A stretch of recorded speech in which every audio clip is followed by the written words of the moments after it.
Welcome to Sweet Life Beat Life. We hope this video helps. You start by signing into C.ai and confirming image generator access. Do this now. Pick a clear intent, character, environment, or product, then select aspect ratio 16:9 or a square crop to match delivery. Once done, upload reference photos for color and pose. Then craft your first prompt. Name the subject, define mood and palette, and add one constraint like max detail or size. This speeds iteration and prevents vague outputs, so you get usable images on the first try. Now focus on building prompts and layers, a base description, stylistic modifiers like cinematic or watercolor, and technical constraints such as resolution or lens effect. Make sure to vary one parameter per run so you can attribute change. Set sampler and creativity. Lower values tighten realism, higher values increase variation.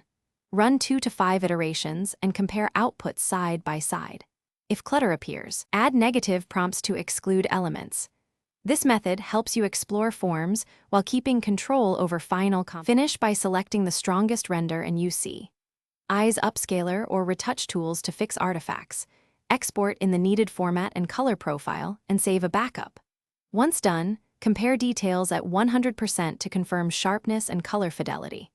If things go wrong, like odd anatomy or strange textures, reduce creativity by 10 to 30% and make prompts more specific, or add precise negative prompts. This targeted fix avoids random changes and gets you a polished, Thanks for watching. Consider subscribing if we helped you.